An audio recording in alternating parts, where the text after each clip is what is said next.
Good morning, Laura. Good morning, Mia. How are you today? Good. How are you? I'm excellent. Thank you so much. Thank you for being here today. Let me just give you a very quick introduction who I am and what I'm doing. My name is Laura Gonchar, and I'm from Celebrate Women today. Actually, it's women, not women, because actually I'm celebrating, the womanness that we represent. And my blog's readers are mainly young women with children, and many of my followers are bloggers themselves with a huge fan base. And together we reach deep into diverse cultures, communities. We try to bring together all the women. And in a way, it is a network of networkers. That's great. And I'm very mesmerized, personally with your career and what you have accomplished. And I've just, learned, recently that you have scored more international goals than any other player, male or female, in the history of U.S. soccer. And also you're the second most capped female player in soccer. So my question to you is, among all of those challenges that you have and all your sacrifices, and yet so many triumphs during your soccer playing career, what stands out the most? In terms of successes?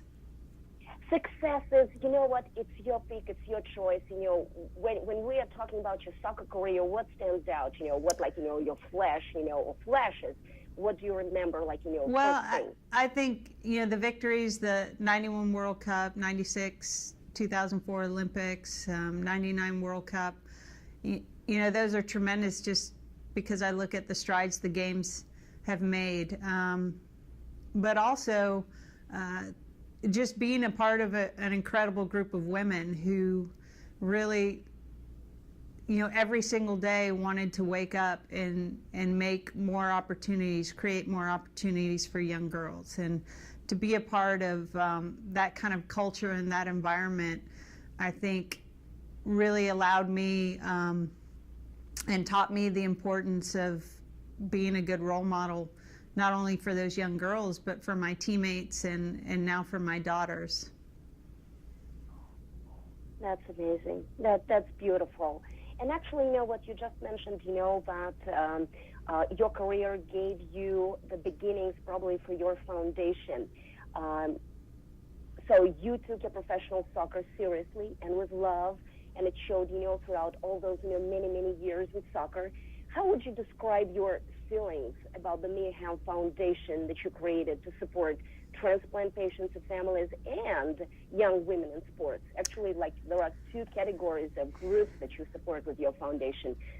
How do you feel about it? What is your personal feeling about it? Well, both are extremely personal for me. To watch my brother and my family go through the struggles that they did, trying to find a donor match when we realized that was the only way to save his life, to see the financial struggles that they all had to endure just to get him where he needed to be and get him the medical care, and hoping to create for families who are going through the same thing maybe less of a burden. And then obviously through sport, I wouldn't be here without sport in my life, and how it taught me how to goal set. It really gave me a voice and an identity and gave me the confidence to kind of step up and talk to you today. I was a really kind of quiet and shy kid. I was the fourth out of 6 kids, just trying to fight her way for her own voice in her family, let alone, in her class or her team. And if any one girl can find that similar confidence, excuse me, they don't have to be a professional soccer player, but in whatever they want to do in life, and they find it through soccer or through sport, I think that's so important. Oh, it is. You know what, actually, I've read up a lot of comments, of younger girls who've been going through their transplant story, and lots of them, basically look up for you and what you have offered, during your career. You basically were the inspiration and hope for them. So it was very, very touching. Anyway, emotional as well. Mia, having an incredibly intense career in professional soccer has led you, obviously, to your probably most valuable trophy of your life, your beautiful family, Yeah. with your husband, with your beautiful girls and baby boy. Congratulations on Thank that you. addition. And the question is, how are the responsibilities on the family level different from those on the soccer field? Or are they different? Well, I looked at my team as a family and making sure that, my contribution to the team was first and foremost, just like my family. Every day I wake up, as I did when I was a player, trying to be the best teammate, best player I could be. I wake up trying to be the best mom, best wife, and the best role model for my kids that I can be.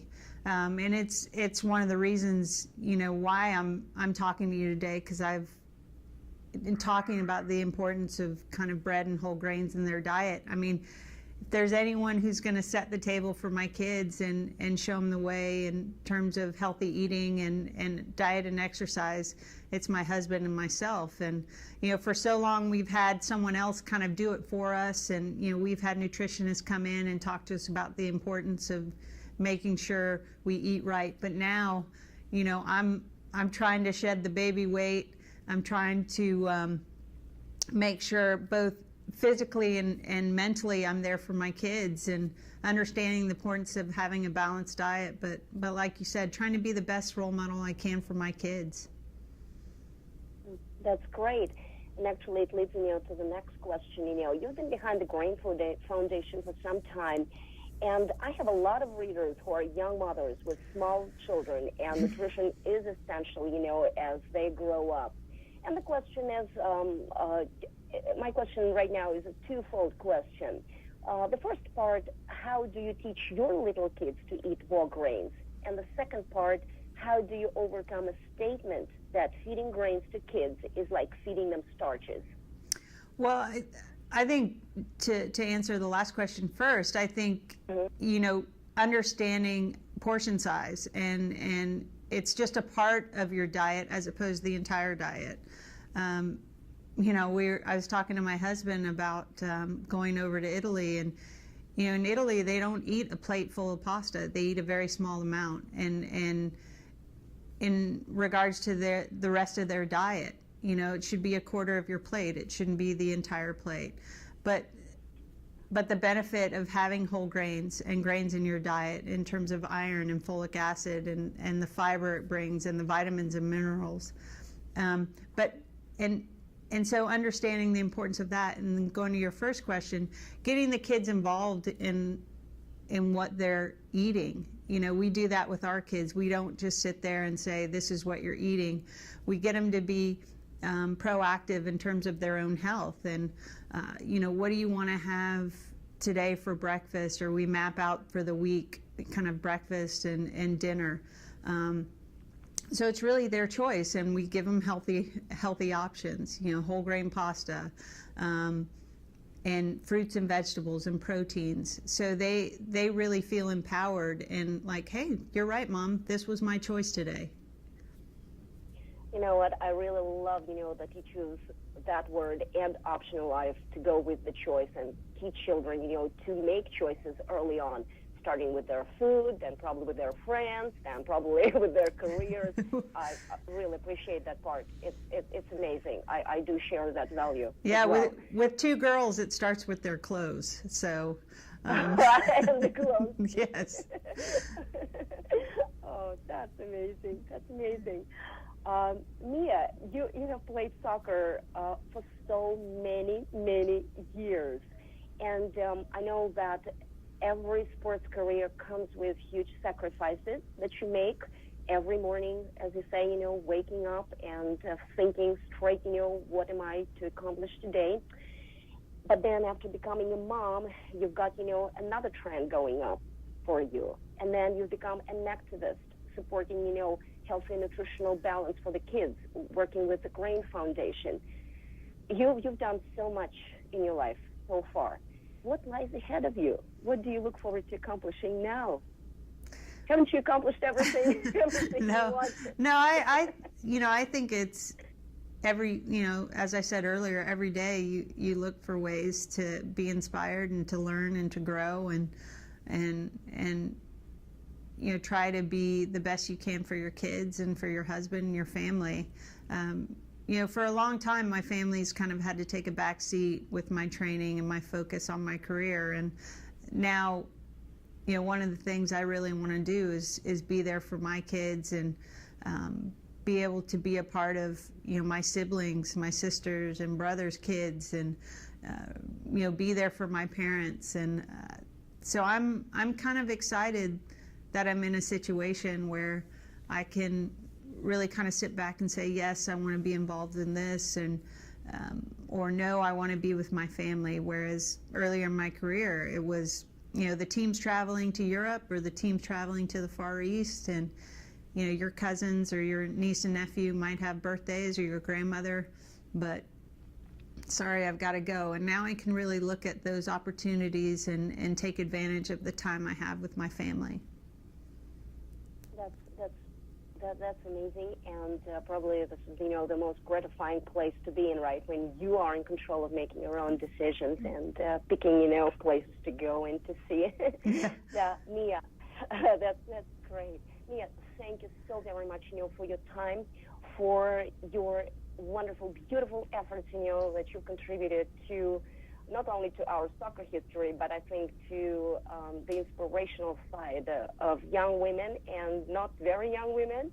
I'm a huge fan of yours and consider you to be one of the most beautiful women in the world. I'm not afraid to say that. You're just, a wonderful example. Just, to look up and basically to check up on you and see what you're doing. I will be following your success with now the Grain Foundation, and I will be actually sharing this beautiful experience, with all of my readers. Thank you. Thank you very much. Thank you. Beautiful, beautiful day. Thank you, Mia. Thank you.